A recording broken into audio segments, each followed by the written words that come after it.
I wanted to talk about what I see as a exciting future direction for AI, kind of a new take on a lot of old ideas. Yeah, so how shall I put this? So I will talk about probabilistic circuits, probabilistic programs, in general, probabilistic AI.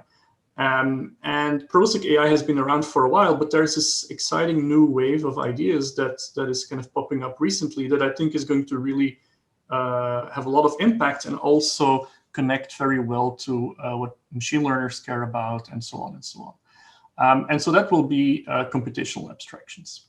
And then, I will give a little bit of a technical background on what these things are, but then maybe halfway through the talk, I will also go a little bit back to the high level, the Computers and Thought Award lecture that Jaap saw, where I want to motivate why these probabilistic models in AI are so important for the future of AI.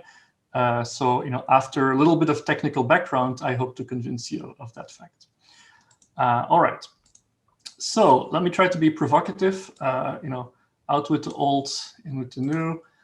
So probabilistic graphical models, things like Bayesian networks, Markov random fields, factor graphs. Most of us have seen these in some introduction to AI course, maybe have taught some of these things, and they've been hugely successful, influential. And this is essentially how we do probabilistic AI. We build these probabilistic graphical models. And so my goal here is to maybe be a little bit provocative, extra provocative, and argue that these are a broken abstraction. So why are these a broken abstraction? Why should we try to move on and find maybe some kind of better ways of doing things? So I'll give a few examples of that. So one example I always like to give is of a deck of cards. So here is a deck of cards. And if I would like to capture this distribution over a random deck of cards as a probability distribution that is a probabilistic graphical model, I would introduce a node in the graph for each variable. So for every card in my deck, there is here a node in the graph. And then I would put an edge between these nodes if these variables depend on each other.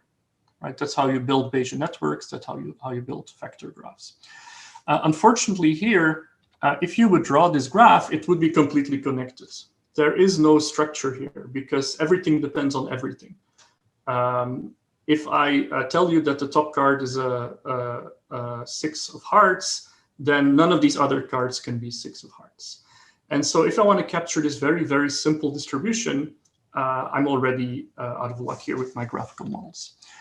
And there's many examples like this.